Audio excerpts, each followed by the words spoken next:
It's that time of year again. Our crops are growing so fast we can barely keep up with the harvest. Today I'd like to invite you to join me as I gather a harvest from our Zone 5 garden in late July.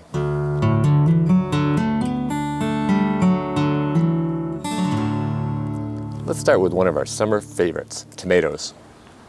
One of the greatest joys of summer is fresh tomatoes from the garden. We can't get enough of them, and we're growing somewhere around 40 plants, including a number of different varieties. Even though we grow a lot of tomatoes, we manage to eat almost all of them fresh from the garden.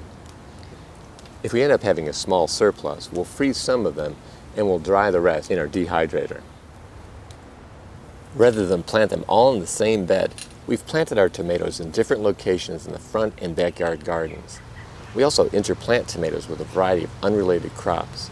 This results in less pest and disease problems compared to planting them all in the same bed. This variety arrived in our garden as a volunteer a few years ago. My guess is that seeds from a store-bought tomato were added to our compost, and the volunteer grew out of that compost. We loved the tomato, so I saved the seeds and have been planting it ever since. I don't know what the variety is, so I call it mystery tomato. We grew Sophie's Choice early season determinate tomatoes in the front yard garden this year.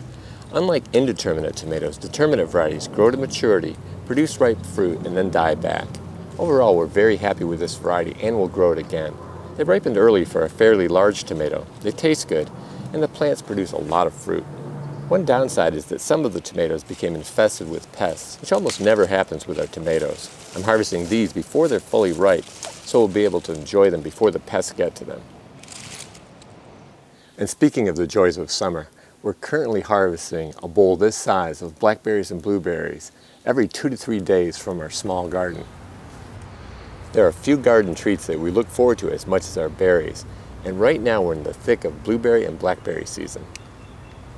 After an unsuccessful attempt at growing blueberries many years ago, we decided to try again in the spring of 2014. We planted 2 blue crop blueberries and 1 Jersey blueberry in this raised bed, and we couldn't be happier with the results. Blueberries like acidic soil, and I think our success this time around can be attributed to annual applications of elemental sulfur, which keeps the soil pH low. We had our first large harvest last year, and this year the plants are absolutely loaded, even after a number of harvests. We find that birds like our blueberries as much as we do, so to make sure we get to enjoy them, we cover the berries with bird netting, which works very well.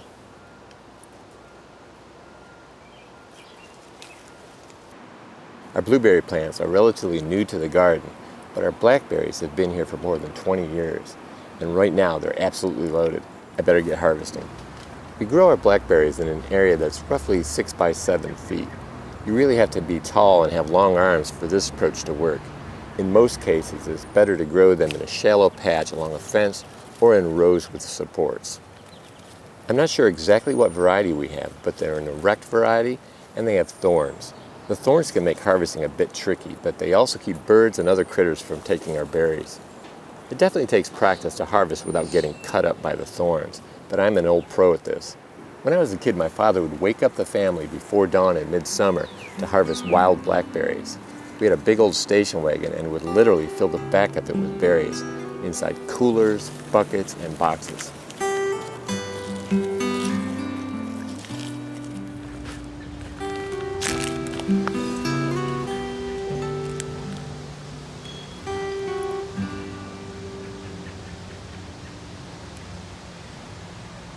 Another summer crop that's really taking off now is our favorite pole bean, Trionfo Violetto.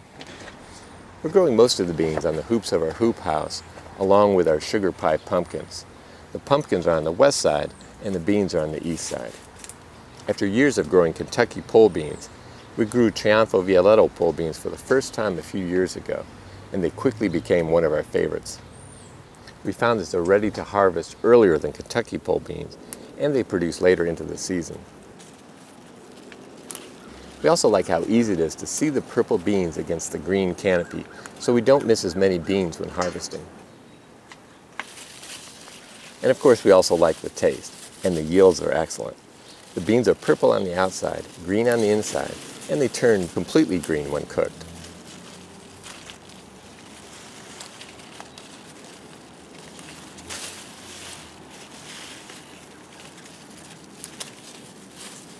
Now let's take a look at today's eggplant harvest.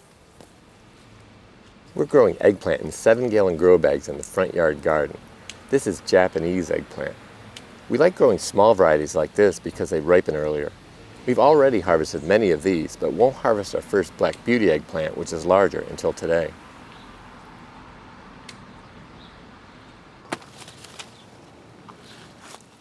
And this is a white star eggplant, another fairly small variety. It's known for being less bitter than other eggplants.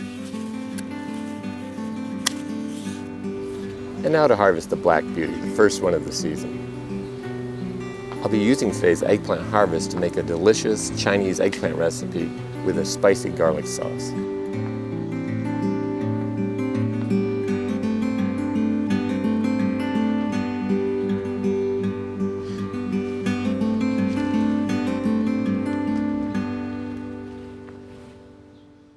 Now let's harvest peppers, onions, carrots, cucumber, and herbs.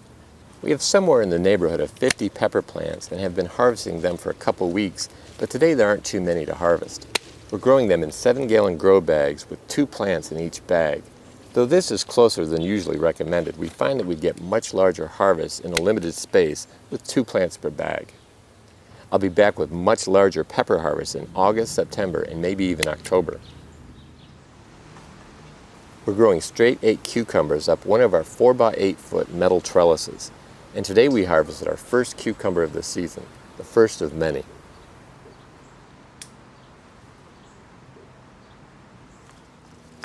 All of our New York early onions will be ready to harvest soon, but today I decided to harvest just a couple.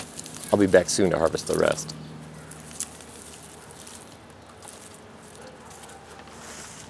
Now let's pick some carrots. Carrots are one of the few crops that we harvest every month of the year.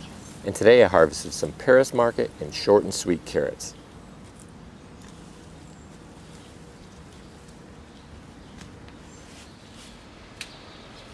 And to finish today's harvest, I picked basil that's interplanted with some of our early season tomatoes.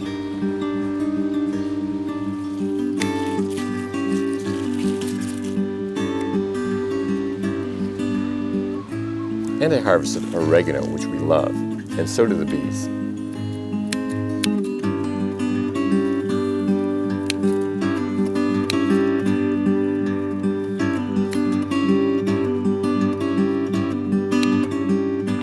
I hope you enjoyed joining me today for our late July harvest.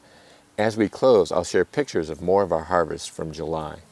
If you enjoyed this video, please give it a thumbs up. And if you haven't already, please subscribe for more videos on how to grow a lot of food on a little land without spending much or working harder than you have to.